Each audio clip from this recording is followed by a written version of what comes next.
Hello, everyone, and welcome to Church and Main, a podcast for people interested in the intersection of faith, politics, and culture. I'm Dennis Sanders, your host.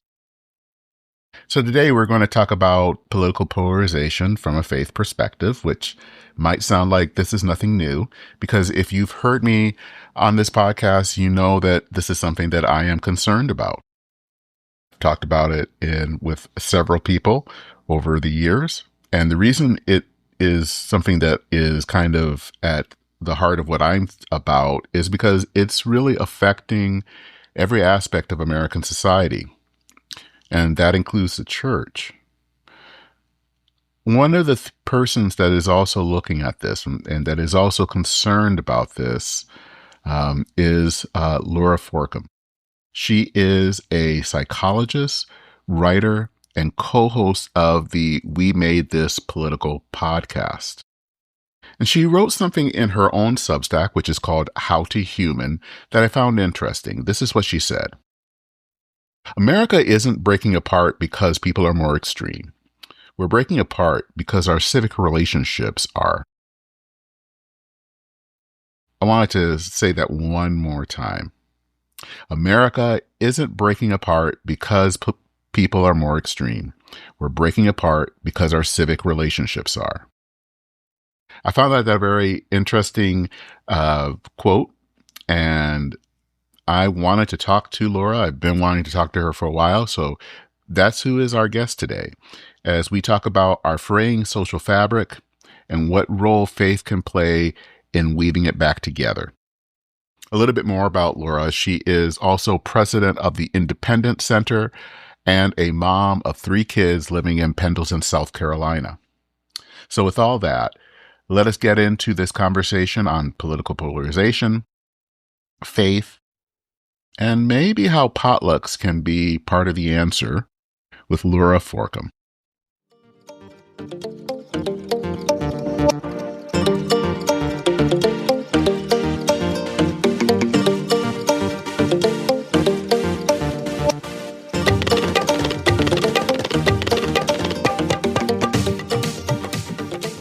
Well, thank you so much for being on today. I wanted to start out by knowing a little bit about who you are, kind of your background.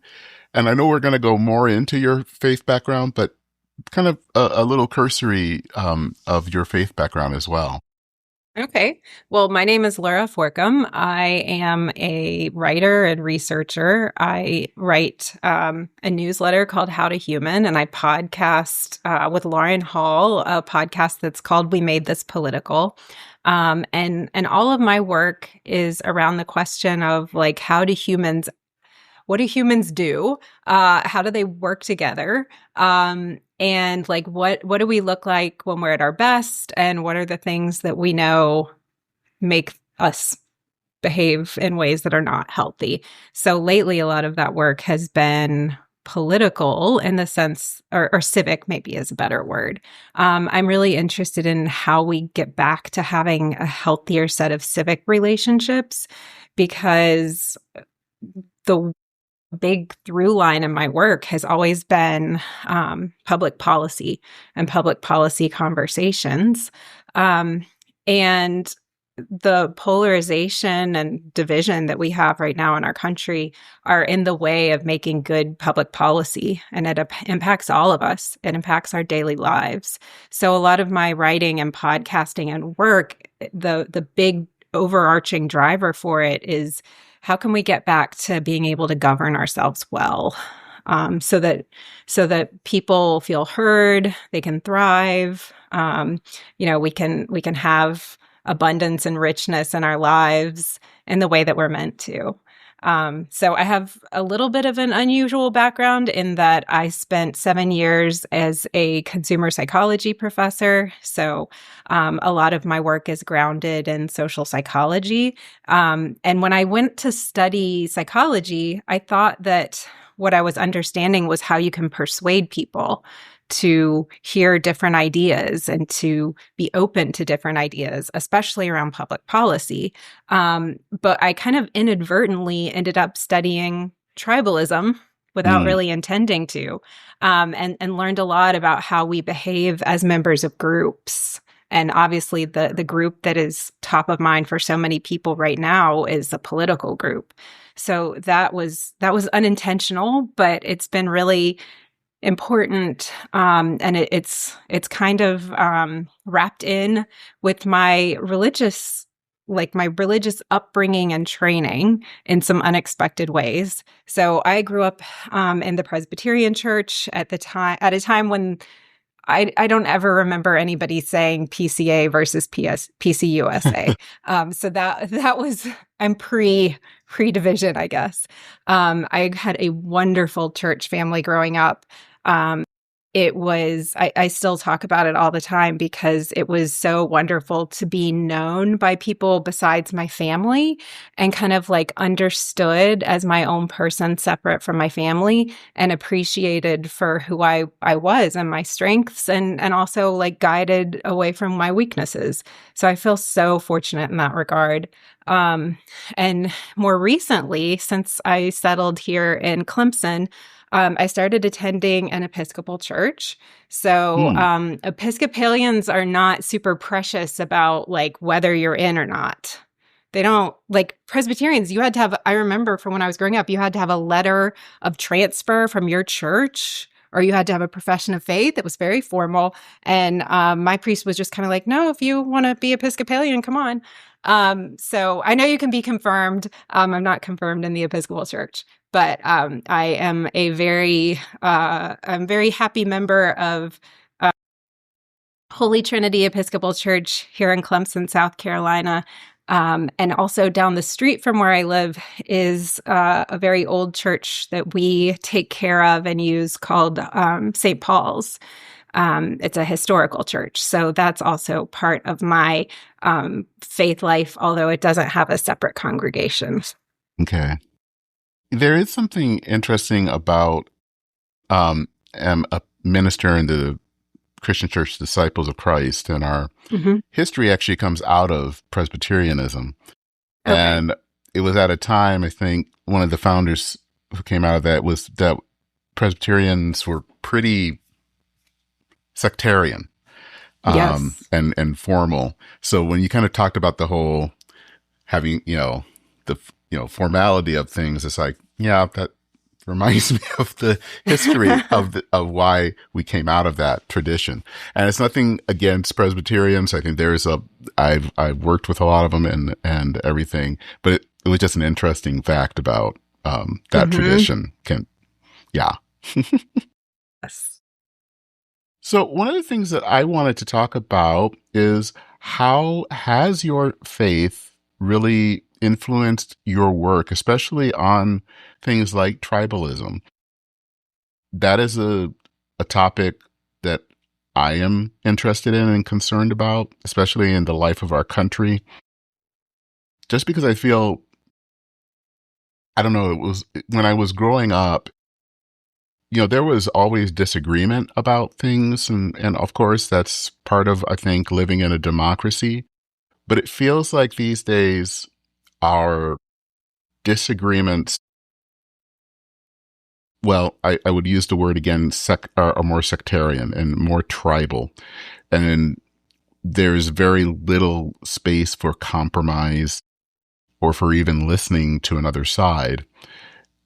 And I know that is very much important to your work. And I'm just always curious, how does your faith inform that? Yeah. I mean, for me, one of the biggest, most fundamental, I guess, themes is that tribalism asks us to dehumanize other people. And if you believe that other people were made in the image of God, then that should be incredibly concerning to you. Anytime we are trying to strip away the humanity of other people, I think that we are engaging in just a grave, grave error. And one of the main reasons that it should concern us, just separate from being a violation of our beliefs as Christians, but it should also concern us because it is the basis for violence. Hmm. When we are in close community and within our in-groups, we are incredibly pro-social as human beings. We tend to take care of each other. We tend to understand each other and sort of like do for each other without concern about what we will get back, right? Like that's us at our best selves within our close groups. You can't both be people who are loving and caring and understanding of each other and murder each other. And the way our brains solve this problem is by saying, don't worry, that's not actually a person. They don't mind. It doesn't bother them. And so when you hear somebody being dehumanized, or even kind of weaker versions of dehumanization, like infrahumanization, when you hear this kind of subtle implication that it's okay to harm them, that they're not bothered by that harm, that is leading down a path that is meant to take and to harm and to maim and just to defeat and conquer. So we have kind of non-conscious tendencies to dehumanize people when it's convenient for us. And a lot of my work is about helping people to recognize, like, when am I doing that? What circumstances are inviting me to do that? And what could I do instead? But it is very much, to me, grounded in this understanding that all humans are made in the image of Christ. Often in the Episcopal Church, we call them image bearers. I know some other churches have that same tradition. And we also talk about our siblings in baptism, our siblings in Christ. And I think all of that language is really helpful. And it's important. And it's most important for the people that we are least inclined to extend it to. It's very easy to not dehumanize the people who are close to us and that we agree with. Where we need to remind ourselves is for people that we would rather not see as fully human. So that's a huge part of the work that I do and the motivation for it. I think that I think if you are sort of rooting your politics in a belief that it's not about the opposite political party, it's about what we owe to other people who are also made in the image of God. Then how do we navigate difference? And it's not to say that we have to agree at all. I'm not at all saying that we must agree in order to fully recognize their humanity. I'm just saying that we can deal with them and understand them in a slightly different way. What do you think has led us down that road of dehumanization? Because I see this, it's funny that the way that we live these days, because I feel like we live so siloed, we like to think that the other side is very dehumanizing. But we don't think that our side is dehumanizing. And what's interesting from what I've observed is that I hear that dehumanizing language on both sides of our political divide. What has led to that? What has led to this point that we can no longer we can hold together even when we disagree, that we have to believe that if someone disagrees that they are evil? I think this is a human tendency that has been a constant over the course of our history. And I think maybe for a time, Americans especially have been able to convince themselves that they were exceptional in some way, right? That they didn't do the same tribal behavior, maybe like provincial is another word people would use, that we were past that and we were beyond that. And clearly, like, that's not true because we have a really well-trod history of dehumanizing people on the basis of race. But I do think that there have been periods in American history where we've sort of been able to say to ourselves, we're here to make money together. We're here to prosper together. And because of that, we're not going to worry about who's in our tribe and who's not. But for so much of human history, you would have been able to pass somebody on the street and know whether they were from your kin group, from your tribe or band or whatever it is, or not. Right. And Americans are unique. I think this is one of the reasons why it can be so beneficial to spend time in other countries, because you can start to see like, oh, this is a place where there is conflict or strife between this country and the neighboring country, right? Or this region and a neighboring region. And you see how people relate to each other in that manner, and that they don't see themselves as equal. They see themselves as quite different. I think we at times have kind of lost the ability as Americans to see that distinction. Like, we don't walk by somebody on the street and say, oh, that's the person from the neighboring town, or that's the person from a different state. But we are starting to look at them and say, oh, they're probably MAGA. That's probably a Democrat, or a communist, whatever we're calling Democrats these days. And so, it's such an old tendency. And I think we are at our best when we're able to deal with other people on the basis of some degree of trust, warranted trust, earned trust, right? But find structures that allow us to get along with each other and live with each other. And, I think that political parties and political figures have realized inadvertently that tribalism is sort of this old hardware that's in our brains that they can make use of for profit. It's incredibly motivating, right? And if your job is to raise money or get people to go vote, then having a motivating idea is really important to you. And group membership is a really important motivation. It's just something that, I don't think it's a new thing. I don't think it's a new technology. I just think it's being harnessed in a new way. And it's interesting because Lauren, my podcast co-host, and I were talking about the fact that, 100 years ago, 150 years ago, maybe, the argument people would have been having, maybe longer than 150. Maybe I'm bad at history. Maybe 200, right? Think about the Reformation, right? Like, the argument wouldn't have been political at all. It would have been around the rules of faith and the Protestant Reformation, right? So, like, we seem to be very good at finding something over which to argue.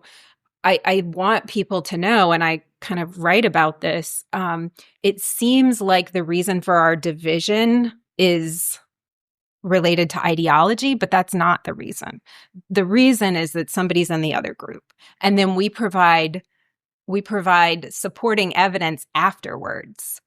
But, if you actually look at the views and values of Republicans and Democrats, when you survey them, they are so close together on so many policy issues.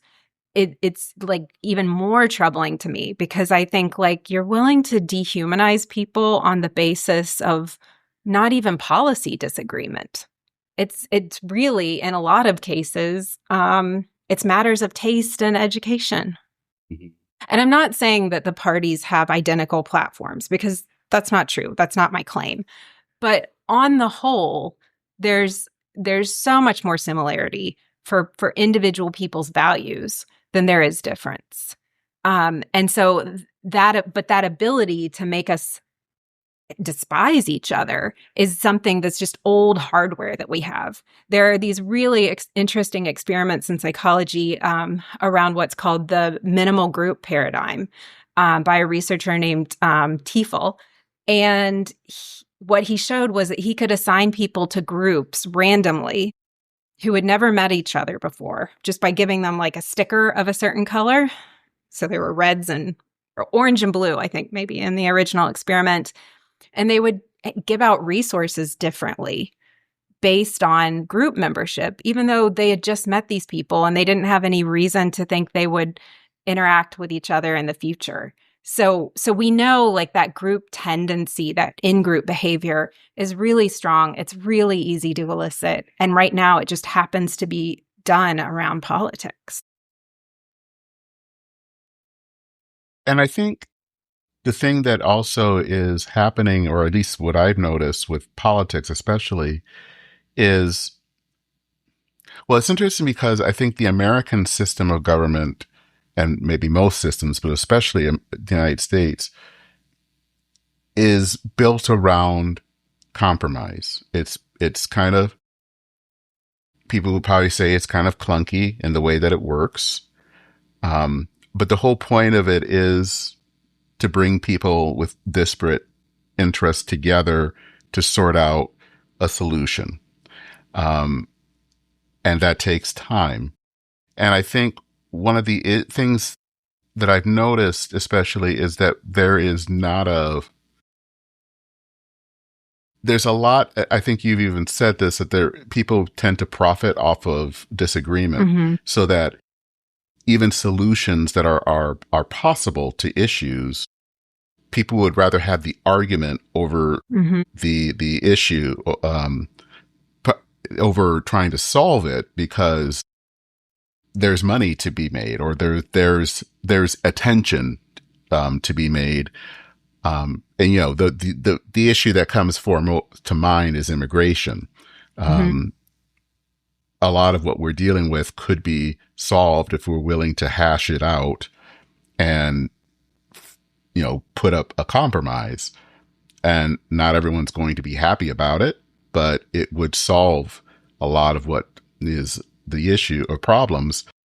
But I think that there are people there that rather have the issue, which gets people upset, gets people angry, says the other side is, destroying the country or bringing authoritarianism, whatever it is, instead of how do we solve this?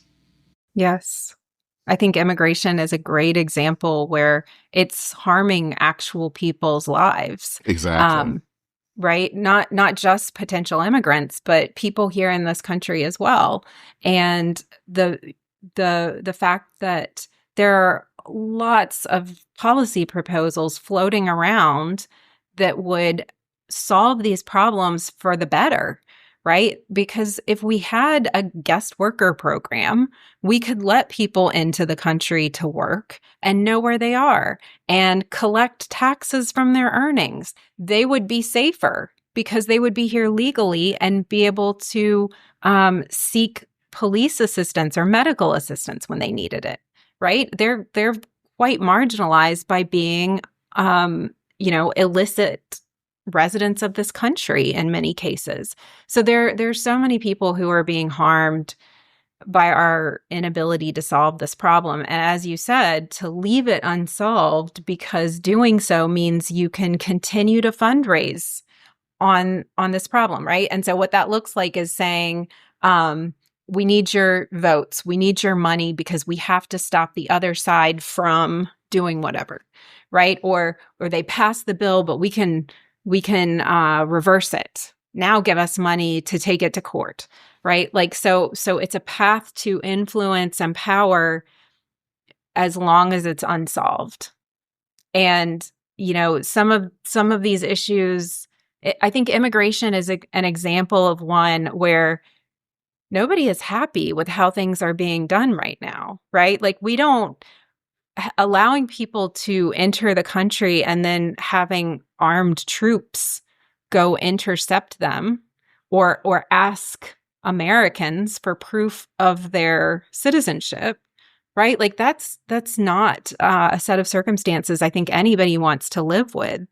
And we're spending really incredible amounts of money on that type of immigration enforcement that would be far better spent, that would actually create value if we apply them to solving the immigration system.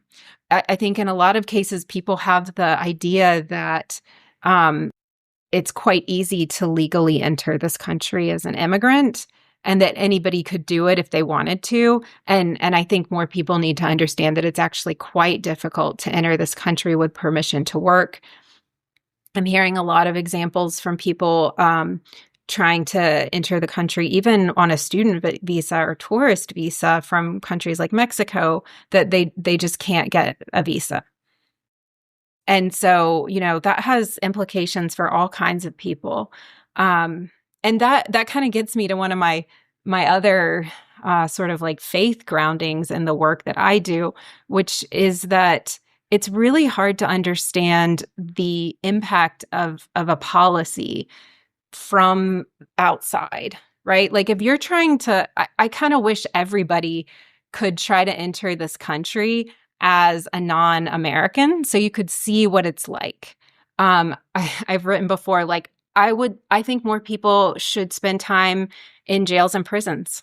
I think you should see what it's like to be on the receiving end of governmental power, because it's frightening and you feel powerless, right?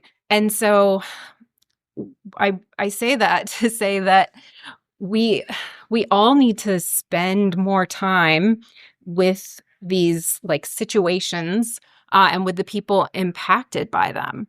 And the people who have that experience of kind of like presence or just like being with the impacted people, I think they tend to have a much more complex understanding of what the problem is and what solutions might look like.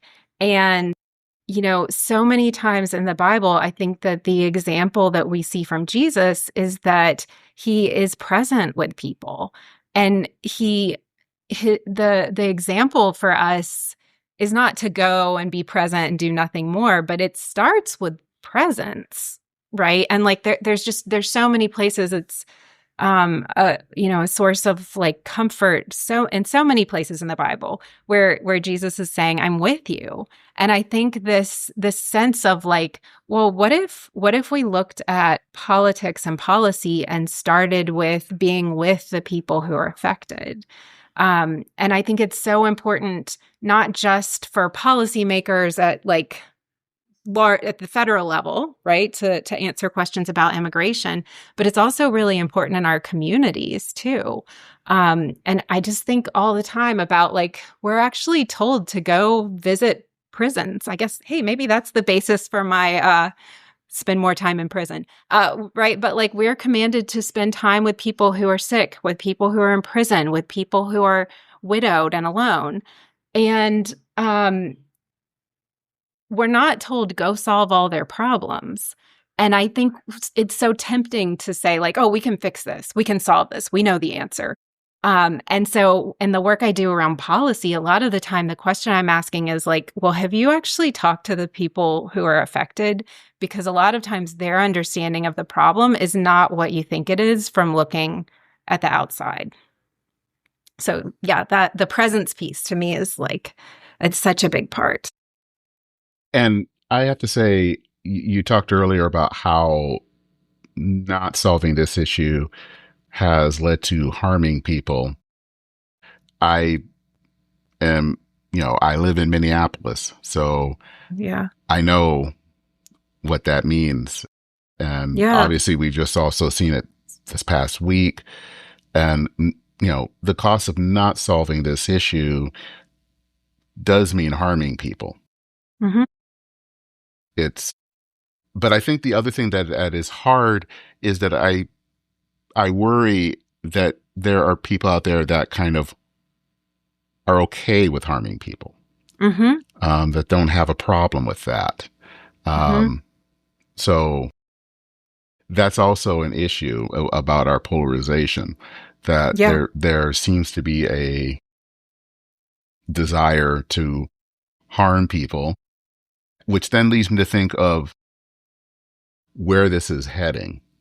How does this dehumanization that occurs on both the left and the right, where do you think that this can head in our culture? I am more and more concerned that we will see political violence, honestly. I mean, I think we're already seeing the waters tested around what will people tolerate in terms of violence towards citizens, towards residents, towards immigrants. And so kind of, right, like one step is harming outgroup members and seeing if anyone cares. Another step is denying rights to outgroup members to see if anyone cares. And I see a lot of that, even in the conversation around the Alex Pretty shooting, for example, right? Mm. Like, it was remarkable how quickly the people who have also said, you have a Second Amendment right to carry a weapon, then and that you should be able to do so at a protest, kind of retracted that position when it was somebody from the other political side. Mm-hmm. So if rights are only for your side, that's to me, this is starting down the path that supports political violence, because what it's saying is those people are not as human as we are. That's why they don't get the rights. The reason they're not as human is because we need to justify harming them, and we need to protect ourselves from them, right? The justification for harming them is the belief that they would harm us first. Like, this is incredibly formulaic. It's not specific to Democrats and Republicans in the United States in the year 2026. Yeah, you could bring up Northern Ireland. You could bring up Rwanda. That's probably an extreme example, but it is an example. Mm-hmm. So, I mean, I certainly would love to be wrong about this prediction, but we've seen this type of civil violence in so many settings that, it has the same ingredients. And, I certainly hope and pray that we are not going to pick up arms against our fellow citizens.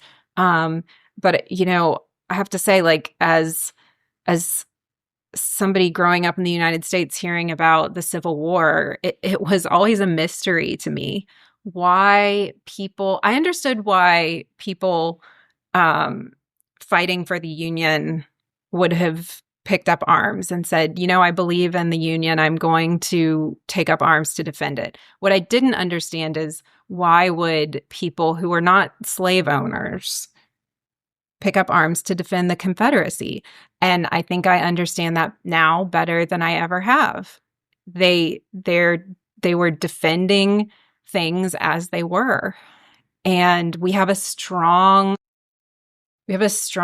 desire to keep things as they are, a status quo bias. And so my worry is that perhaps we will not see actual open conflict. I hope I'm wrong about that. But I can imagine kind of political violence, election-related violence that is sporadic and more limited in nature around political issues, which, would be a tragedy for this country. So then that leads me to the question of what can be done. Can we turn around? Or are we just headed down this road and have to let it work itself out, which is also somewhat of a scary prospect? I think we can do something. I mean, one of the reasons that I do the writing and podcasting I do is because I think so much of what we're doing in a tribal sense is happening outside our awareness. And we tend to talk about political conflict like if we could just talk nicely to each other or find areas of agreement, everything would be okay. But I think that's kind of like focused on the tip of the iceberg. And actually, there's a lot of stuff underneath it that we're going to have to address. And a lot of that stuff we're doing without realizing it. We are policing the views and the language of other people to be able to say, oh, you're not one of us. Like, let me scoot you to the edge. Let me get you outside of the group. And I want people to understand that the reason we are concerned about who is in and out of our group, who belongs in and who doesn't belong, is because groups are the basis for getting resources. So we don't want people in who don't belong because We don't want them to get resources. But all of this is happening below conscious awareness. So it's sort of like you're working for the tribe, but you don't realize it. So I think like one piece of it has to be starting to understand just how much of these processes are outside of conscious awareness, and then doing something about it gets back to presence, right? Like we have to sit together with people that we disagree with, that we don't like. It certainly helps in faith communities to be able to say, well, no matter how much I dislike them, God loves them. They are made in the image of God. They are infinitely valuable. And, through nothing that they have earned, they just are. They were born that way. They were made that way, right? So that can be a really important basis, but you need some reason to be able to go sit with people and just say, well, I'd never thought about it like that. Could you tell me more? Why does that mean that to you? And I think actually doing it in your community is a really wonderful way to start.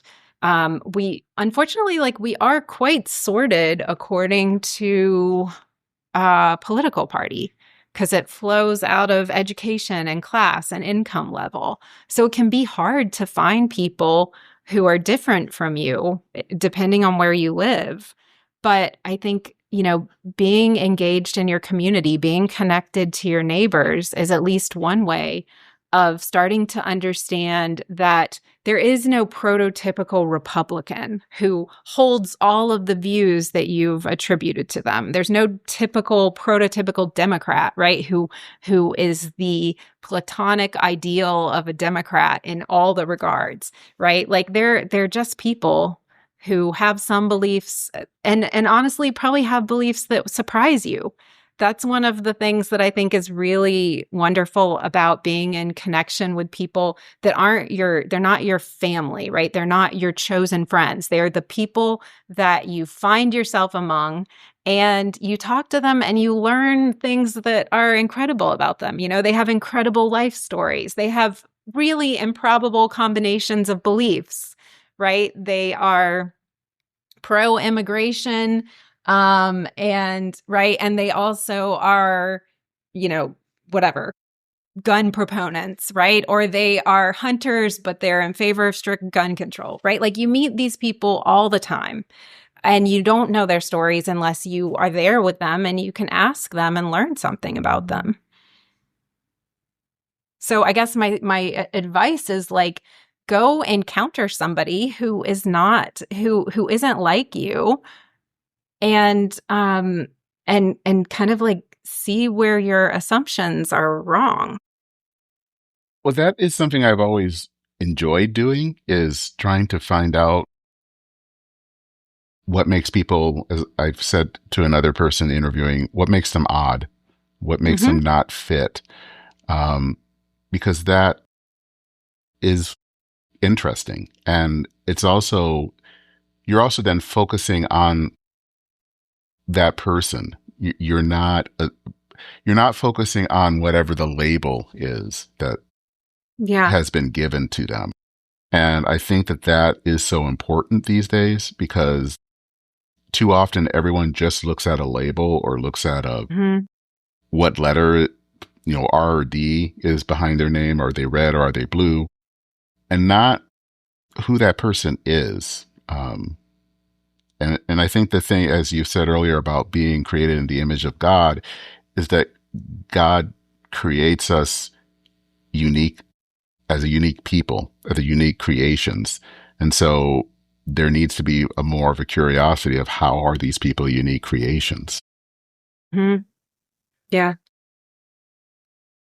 So, one of the things that I wanted to talk to you about is, because you live in South Carolina, was the passing of Senator Lindsey Graham. And I wanted to get your opinions on this, because I noticed something fascinating about how people were talking about him. And there were two different discussions. There were journalists and politicians who would always remember things about what they knew about him. And how he worked on certain issues, or how they traveled with him to Ukraine, or things to that extent. Um, and what was interesting is that they actually knew him and who Mm-hmm. he was, all of the idiosyncrasies, all of everything. And then there were people who didn't really know him as well, who were maybe more pundits or things. And their opinions were not as charitable. Mm-hmm. It was just a fascinating thing to see those two different ways of looking at him. And that's not to say that there wasn't disagreement with his views, or even some of his choices. I mean, I have had disagreement with some of his choices, but there was one side, I think, focused on him as a human being with all of the kind of idiosyncrasies and weirdness. And then the other one, it was more of a caricature Mm-hmm. of who he was. And so I just wanted to get your views on that, and your views on who he was as a politician, and especially in your talk about polarization and all. Yeah. So it's funny actually. Lindsey Graham he was born in the neighboring county to Mm-hmm. where I live. I'm here in Pendleton, South Carolina. And I guess kind of ironically, this is a tiny town of like 3,500 people. Okay. The square is just a block away from me. And he had his constituent office on the town square, Wow. his Okay. local upstate constituent office. So like he was around. I saw him once or twice at trivia night across the street from me. Huh. And when he was here in town, he stayed down the street at a home of some folks who were personal friends of his. So I don't know him. And you know, I was not a supporter of his in any sense, but you know, he is a public servant and a human being. Mm-hmm. And so I think anytime people are celebrating the death of a human being, another human being, um, we are we're in danger, you Mm-hmm. know, and just in the orientation of our own heart, right? We should not be celebrating the deaths of other people. It's always a tragedy, though, in almost any circumstance. Um, And so it's, of course, a tragedy that he should die for his friends and family and constituents. And it can both be true that it is tragic for someone to die and be true that you disagree with their policy preferences. Um, and so I think you're exactly right that there's this kind of problem of like distance, right? Because distance is what allows you to tell a really simplistic story that says he is nothing but a caricature of his sexuality and Republican voting preferences and hypocrisy on that matter, right? But if you actually know him, then you know there's far more to him than that. And anybody could tell a story about any one of us that is caricatured and extreme and misleading. But we're also more complex than that caricature. And I think the other thing is, you know, there's a big influence on me spiritually is the writer Madeline L'Engle, and Mm. some of the theologian Richard Rohr, Mm-hmm. because they talk so much about uncertainty in faith. And like, do we really know what we think we know? Are we sure? The people in the Bible who are sure are not being shown in a great light. Their certainty is usually a problem. And so I think like some humility would tell any of us that we have our intentions and we're doing what we think is right in most cases, but we're probably wrong. We probably get it wrong. And we do things we don't intend. And the things we do intend, we do for the wrong reasons, because we're fallen and just, you know, it is our nature. And so I think the thing that you should say or think about any public servant is they had their reasons for what they did, and you know they may have been wrong, and we may be wrong. But that kind of willingness to take uncertainty and faith and say, well, this is what I think, but I'm open to the possibility that I'm wrong or that there are other ways of looking at this. Just having humility, I think, is incredibly important, and it should color how we think about elected officials too. They're not angels. They are, even if they're on our side, right? And the unfortunate thing about tribalism is that it tells us to treat our side like we're all infallible, right? Mm-hmm. Like the elected officials of our side are moral pillars and exemplars, and very few of them are. And so we need to be able to have serious conversations about whether somebody is upholding the principles that they've espoused, right? And so it's just unhelpful, I think, to have these all or nothing sort of like Lindsey Graham was the worst person in the world. Lindsey Graham was a saint among men, right? It's just we're all complicated and messy in this way. We could do with a lot less certainty. Where do you think that the church can play a role in trying to help people see each other, and especially see people who they disagree with, as fellow humans? And the reason I ask this also is because sometimes the church hasn't always played that role, Mm-hmm. And isn't playing that role today. But how can it do that? Oh, that's such a wonderful question. I feel very fortunate. Our church does a lot of it. We raise food in the garden to donate to the food pantry in our area. There's a big emphasis on charitable support, and I think it's really admirable. I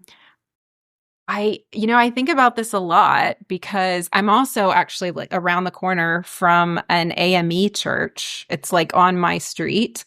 And, I've been there once. We did an event in Juneteenth week where we talked about race, and I moderated the conversation that it was at this church. And I think a lot about like, it would be nice to visit, but I don't quite feel like I belong there. And so like I have this kind of I don't know how we get out of these bubbles, because I have this one feeling that's like I appreciate what my church does to support, right? Like to live out its mission of being the hands of Christ in the world, right? But also like it's happening from a distance. And so I think about like, well, what would we need to do differently to like actually feel like I can go visit the AME church and like they would feel welcome in our church, which is very white. Yeah. And so I think it's challenging because it's not like it's the preference of any one person in that church building. It's just kind of us and our groups feeling like, I don't know. Am I welcome there? Will people think that it's odd if I turn up for a Sunday service? Yeah. So I don't know. I'm curious what you think the answer to that question is. Like Martin Luther King said that the church hour was the most segregated hour in American life. Like, how do we make different choices? Or I don't know, set things up differently. I think it's knowing that you are there to, that you're a fellow traveler, and to just trust and believe that you are welcomed and belong there, and to know that. I think I do that. I think about that from the reversed, as someone who's Black that goes into, and I do go into a lot of predominantly white churches. And of course, the question that always comes up is, how will I be received? Mm-hmm. And I think you also just have to kind of trust that you will be. And, Mm-hmm. if you're not, well, that was a bad experience, and chalk that up and don't do Move that on. again. But to know that you'll be, to trust that there are people there. And I think especially in our world, there are a lot more people out there that I think are more willing to welcome people than not. Mm-hmm. And just to know that and to trust in that. Mm-hmm. That's kind of how I would go with it. Yeah. Yeah. I think when the other thing is when we have a problem to solve, I think it's so much easier to get together, to actually, if we have a reason for gathering. I think we're so much better when we have a reason. And so one of the reasons I was just really like humbled and delighted by the Juneteenth conversation we had was because it was really a mix of Black and white people who came together to sit and listen to some ideas that were messy. And we didn't like tie a bow on it at the end. And we just kind of sat there in the mess. And I think that's the example of Jesus in so many cases. And like that is the thing that we can do as Christians too, is just sort of say, well, you know what, I'm here with you. We can figure out what you need, but for right now, I'll be here. And I would love to do more of that. And I think that that's important. I think part of our culture fears the messiness because we Mm-hmm. think that it has to be all neat and tied up in a bowl. And it's like, I think inclusion or diversity is always going to be messy.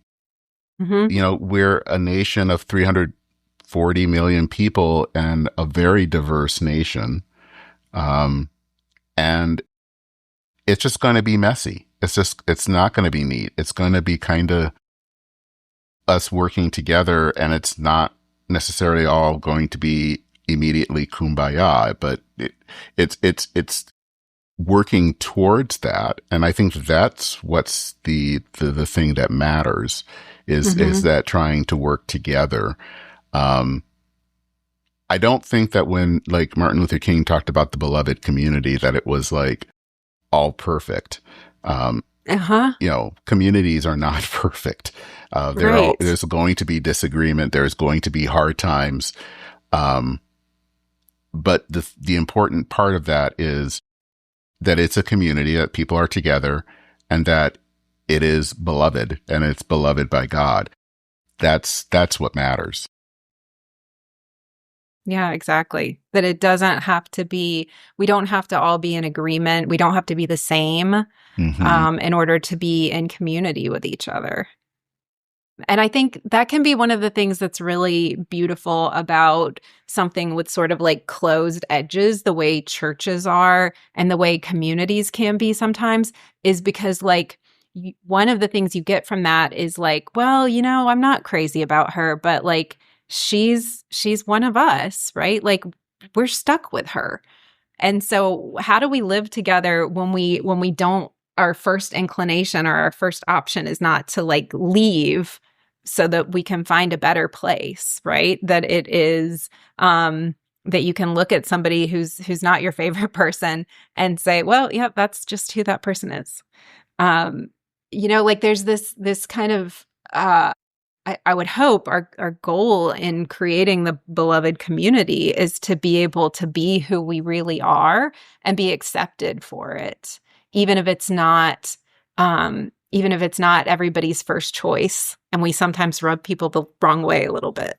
Mm-hmm. Um, you know, Yeah, I think that is what is needed. I think too much of our culture, and I think this kind of gets back to the polarization, is that we want everything to be neat and tidy. That leads to bad places. I mean, mm-hmm. it just Yes, does. And history has told us that, showed us that when you want everything neat and tidy, when you don't, or when you're afraid of disagreement, that way lies madness, and Hmm. it's bad. Yeah, and the disagreement is still there. It's just not allowed to be expressed, right? So it's all Mm-mm. below the surface and it bubbles up eventually in ways that are really counterproductive. Um, so yeah, I think the messiness is just who we are as humans. And I don't know why we've sort of in recent years become so concerned with it's interesting. It's almost like we feel safer online because Mm. we can, with that distance, we can make all the attributions that we'd like to about what somebody is actually like. But in real life, you're confronted with the fact that there are good things about this person and less good things. They're more complicated. You can't assume that you know all of their views because they're more You don't. complicated than you thought. Yeah. And that sort of like certainty again, right? That like, oh, I know who this person is. I know if they're good or bad.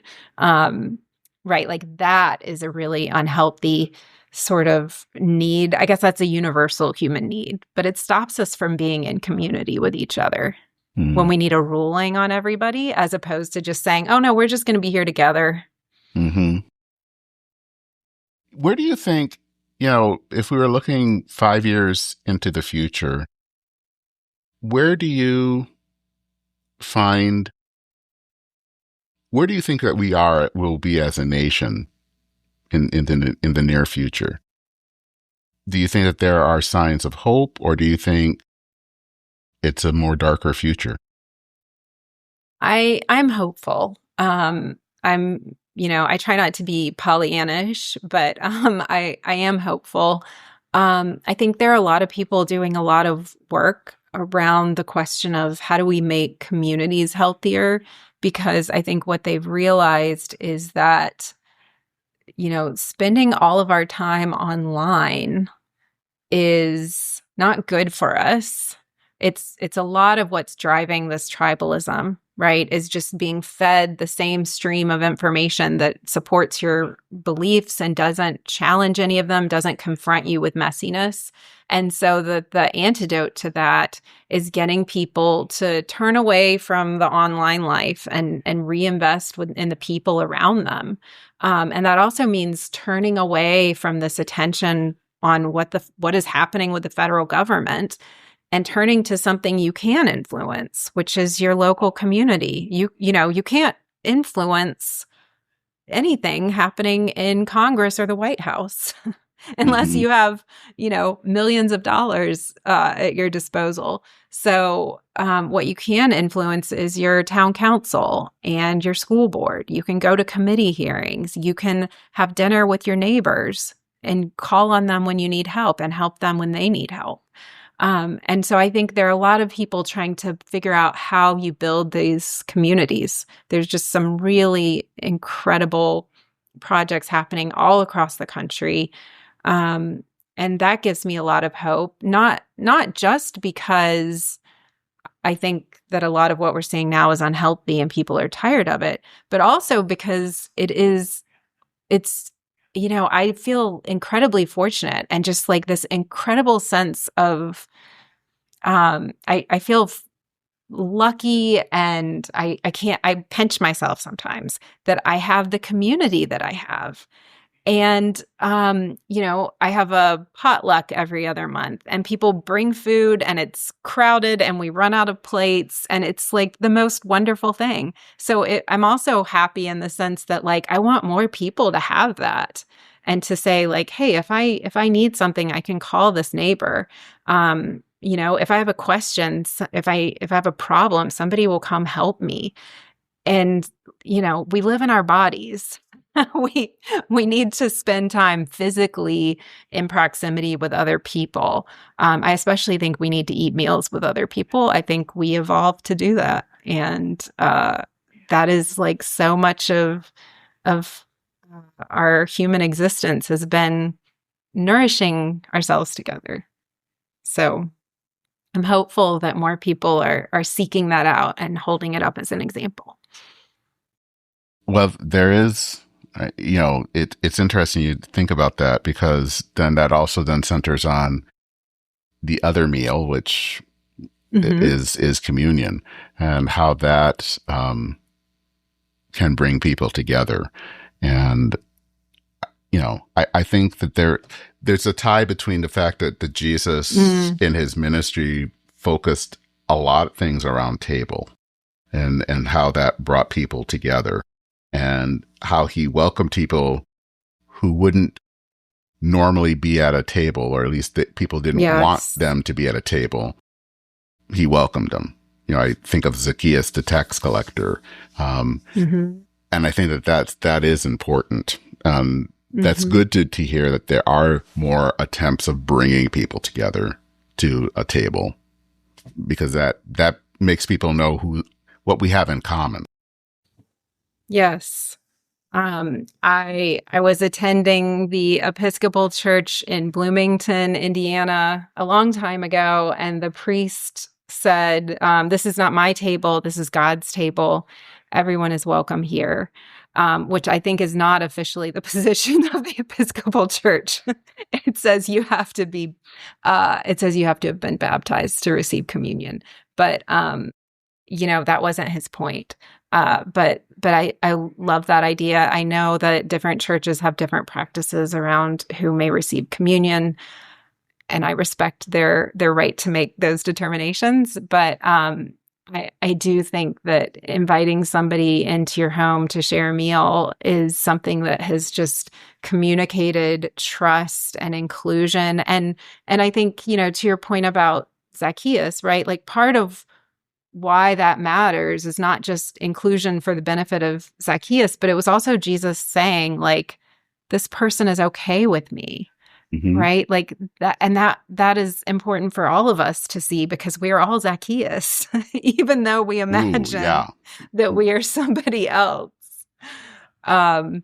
It's funny how we have this human tendency to sort of say, don't worry, there's plenty of grace for you and you need it. And you can have but mine. I'm okay. I am actually, exactly.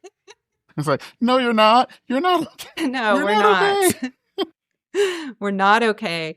But, we're not okay, and we're not inviting people to the table because we're okay. We're inviting them to come share a meal with us so we can be messy, broken humans together. Yeah, I will have to remember that we are actually all Zacchaeus, because I think we like to think, well, I'm not Zacchaeus, and like, yeah, I am. Well, if people want to know more about you, I know you have a really good podcast. Where should they go? How to Human is my Substack newsletter, which is free. So is We Made This Political podcast. If you are not a Substack user, my newsletter is also on LinkedIn, and so you can find me there and sign up there. It's also free, but if you don't want one more social media platform to track, you can find me there as well. All right. Well, Laura, thank you so much for joining me in a conversation that I think really explains kind of the stakes that we're in, but also maybe the hope that we can find as well. So thank you so much. Thank you, Dennis.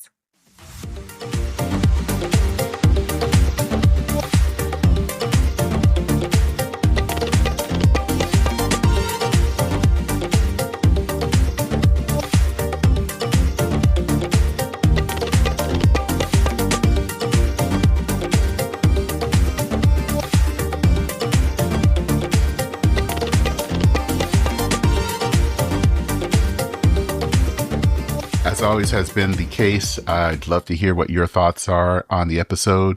You can always send me an email at churchandmain@substack.com.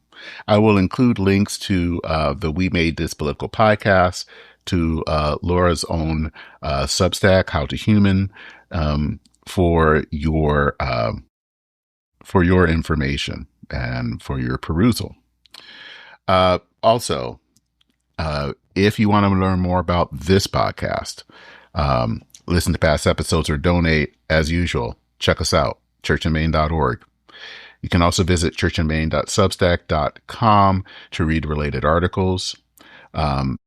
Also, these episodes do appear about a week after they appear on the main website on Substack. Not all of them, but a good chunk of them. So you can check that out there. You can become a paid subscriber on Substack. There's nothing beyond the paywall, behind a paywall. So if you subscribe, it's kind of I treat it as a donation, but it is $5 a month, $60 a year if you are interested. I would also hope that you would consider subscribing to the podcast in your favorite podcast app. Consider leaving a rating or a review that helps others find this podcast. You can also check us out on YouTube. We do have short videos that are on there, shorts as they call them, on YouTube, and some videos that are a little bit longer clips from the interviews that I've had. And you can go to youtube.com /Church and Main podcast to learn more. That is it for this episode of Church and Main. A reminder that during the month of August, there will be no new episodes.